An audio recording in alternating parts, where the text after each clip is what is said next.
આપણે બનાવીશું ખમણ.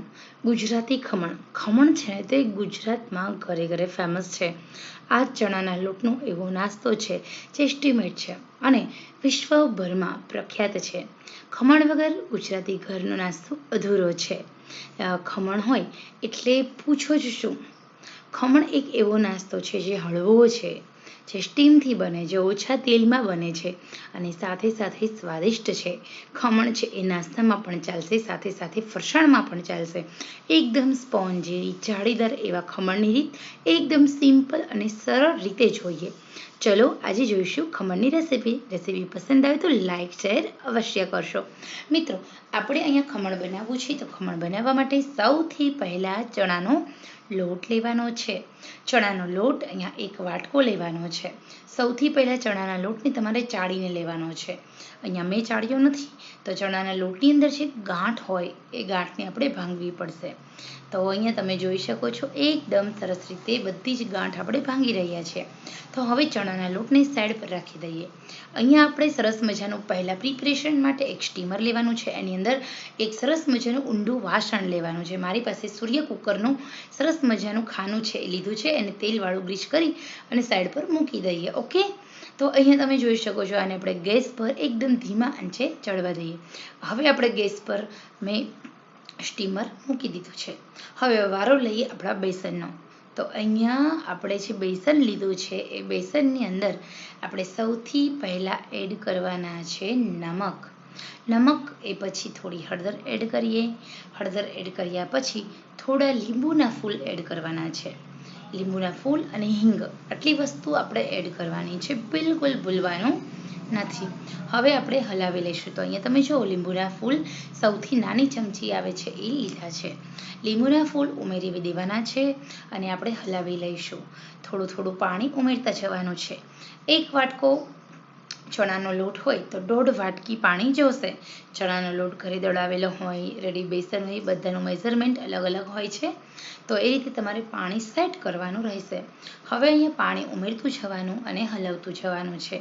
આપણે આ બેસનમાં બિલકુલ ગાંઠ ન પડે, ગઠ્ઠા ન રહે એનું આપણે ધ્યાન રાખવાનું છે અને હલાવતા જવાનું છે. તમે જો અહીંયા મેં હિંગ, હળદર, નમક બધું ઓછા પ્રમાણમાં એડ કર્યું છે, કારણ કે આપણે આ ખમણ હોય એની અંદર તમે ચાહો તો અડધી ચમચી જેટલી ખાંડ એડ કરી શકો, ટેસ્ટ બેલેન્સ કરવા માટે. ખાંડ એડ કરવાથી ટેસ્ટ બહુ સરસ મજાના બેલેન્સ થાય છે. પરંતુ અમારા ઘરે સહેજ પણ આ ખમણ સ્વીટનેસવાળા હોય તો બિલકુલ કોઈને ભાવતા નથી. બધાનો ટેસ્ટ અલગ અલગ હોય છે. તો હું આ ખમણ છે એ થોડા એમ કે ડ્રાય વઘારવાની છું. આપણે ખાંડનું પાણી કરવાનું નથી, પરંતુ છતાં પણ આ ખમણનો ટેસ્ટ હું કહું બહાર જેવો જ આવે છે.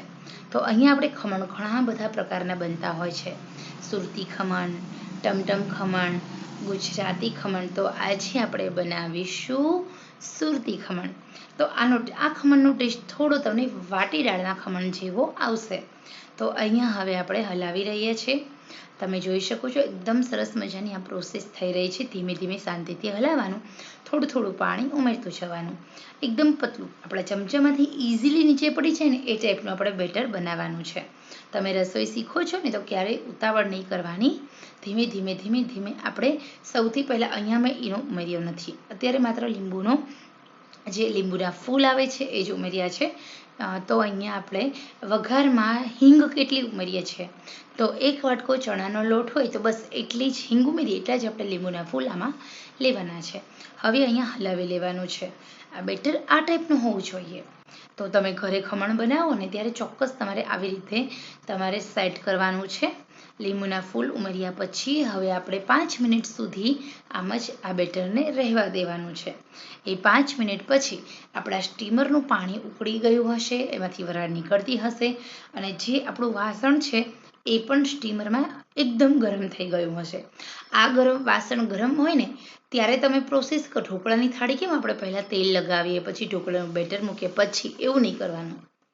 તમારે એકદમ જાળીદાર અને ફૂલાવેલા ખમણ કરવા હોય તો પહેલી ટીપ કે વાસણને પણ પ્રોપર ગરમ થવા દો. એટલે શું થશે ખબર છે, તુરંત એમાં જે એર છે એ એરના કારણે ઉભરો ચોક્કસ આવે છે અને એના કારણે આપણે જે કેક બનાવીએ છીએ બધું ઢોકળા બનાવે છે ખમણ બને છે એમાં જાડી પડે છે. તો માત્ર ને માત્ર 5 જ મિનિટ આપણે ઢાંકીને રહેવા દેવાનું છે અને સામે સ્ટીમરને મેં એકદમ ધીમી આંચ કરી દીધી છે. ધીમી આંચે ભલે પાણી ઉકળતું. એટલે શું થશે કે આપણે વેઇટ નહીં કરવો પડે. હવે થોડું મેં પાણી ઉમેર્યું. પાણી ઉમેર્યા પછી થોડો ઈનો એડ કર્યો છે. ઈનો છે ને એ આખો લઈ લેવાનો છે, પરંતુ એમાં 1 ચમચી ચણાનો લોટ ઉમેરી અને ઈનો અને ચણાના લોટને મિક્સ કરી વાટકીમાં રાખી દેવાનો અને પછી ઉમેરવાનો. આમ કરવાથી તમારો ઈનો છે ને વધારે ફૂલાય છે અંદર. હવે જો થોડા સમયમાં આપણા જે બેટરનો જે કલર છે એકદમ બદલાઈ જાય છે. અહીંયા તમે જો એકદમ બેટર છે ને થીક ઘટ્ટ થઈ ગયું, એકદમ પતલું બેટર હતું. તો અહીંયા આપણું બેટર છે ને આ ટાઈપનું ઘટ્ટ થઈ જશે, એકદમ જાળીદાર થઈ જશે અને તમારે 1 થી 2 મિનિટ સુધી વન ડાયરેક્શનમાં જ આવી રીતે એને ફેટવાનું છે. તો બસ આ જે પ્રોસેસ છે ખમણની એ અહીંયા પૂરી થાય છે.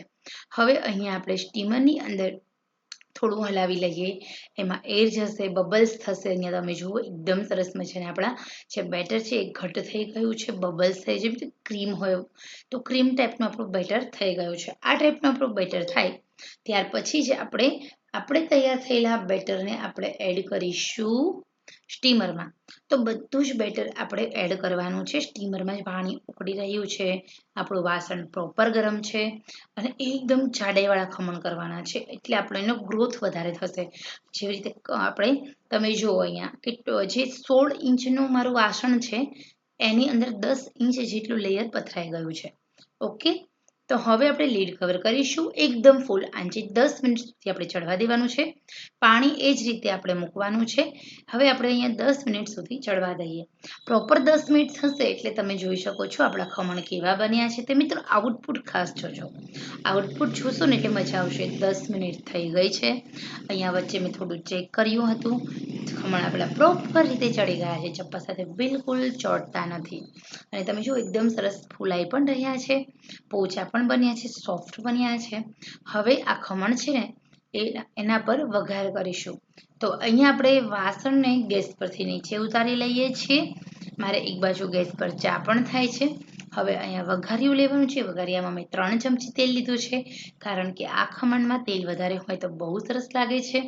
તેલ મારું એકદમ ગરમ થઈ ગયું છે. તો હવે હું એમાં રાઈ એડ કરીશ. રાઈનું તડ ફૂટે પછી આપણે મરચાં અને મીઠા લીમડાના પાન ઉમેરવાના છે. તમે જો તમારે મીઠા ખમણ એટલે ગળિયા ખમણ ખાવ ને તો આમાં થોડું 3-4 ચમચી પાણી અને 1 ચમચી ખાંડ ઉમેરી દેવાની અને પાણી ઉકાળવાનું છે વઘાર કર્યા પછી. પરંતુ અહીંયા આપણે એ પ્રોસેસ કરતા નથી. અહીંયા માત્ર ને માત્ર તેલ અને રાઈથી વઘાર કરવાનો છે. સાથે ડેકોરેશન અને ખમણ સારા લાગે એના માટે મેં મીઠા લીમડાના પાન અને મરચાંથી વઘાર કર્યો છે. તો હવે અહીંયા આપણા ખમણ છે એકદમ આપણે જે વઘાર કર્યો હતો રાઈનો એને મીઠા લીમડાના પાનને આપણે ફેલાવી દઈએ આખા ખમણની ડીશમાં. હવે આપણે પીસીસ કરીશું. બહુ ગરમ છે, ગરમ ખમણ છે ને એના જ પીસ કરી રહી છું. મારે ખમણની જે પ્લેટો એને કપડાથી પકડવી પડેલી છે. ખરેખર રિયલી ગરમ છે. ખમણ પણ મારા હાથમાં નહીં આવે એવું મને લાગે છે. એક્સાઇટમેન્ટ છું, મારે તમને આઉટપુટ દેખાડવું જ છે એટલા માટે. તૈયાર થયેલા આ જે ખમણ હોય છે તમે જોઈ શકો છો એકદમ મસ્ત છે, સ્પોન્જી બન્યા છે, એકદમ સોફ્ટ બન્યા છે, અંદરથી જાળીદાર બન્યા છે અને સેમ ટુ સેમ બહાર જેવા જ બન્યા છે. તો તૈયાર થયેલા ખમણને આપણે સર્વિંગ પ્લેટમાં લઈએ અને સર્વ કરીએ. તો ખરેખર મિત્રો આ જે ખમણની રેસીપી છે એ સ્ટેપ બાય સ્ટેપ ફોલો કરો. આવી જ રીતે ખમણ બનાવજો.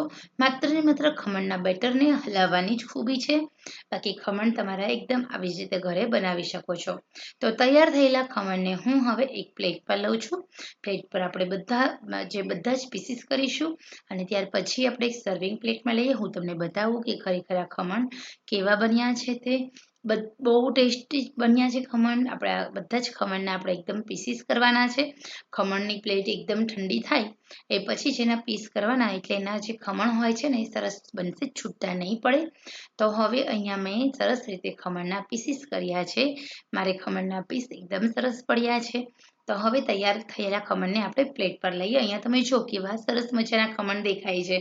હુબહુ બહાર જેવા લાગે છે ને ખરેખર આ રેસીપી તમને પસંદ આવી હોય ને તો તમે લાઇક શેર સબસ્ક્રાઇબ દિલથી કરશો. આશા રાખું છું આપ સૌને મારી રેસીપી પસંદ આવી હશે. મિત્રો તમને પણ જો આ રેસીપી પસંદ આવી હોય તો તમારી નવી નવી રસોઈ શીખતી સહેલીઓ સુધી અવશ્ય આ વિડીયો પહોંચાડશો. ફેસબુક ગ્રુપમાં તમારા વોટ્સએપ ગ્રુપમાં રેસીપીની લિંક અવશ્ય શેર કરશો. આશા રાખું છું આપ સૌનો સાથ સહકાર મને મળતો રહેશે. તો ચલો આપણે ફરી મળીશું નવા જ ઉપયોગી વિડીયો સાથે. ત્યાં સુધી આવજો. મિત્રો કોમેન્ટ્સ અને લાઈક અવશ્ય કરજો જેના કારણે મને ઉત્સાહ અને પ્રોત્સાહન મળે.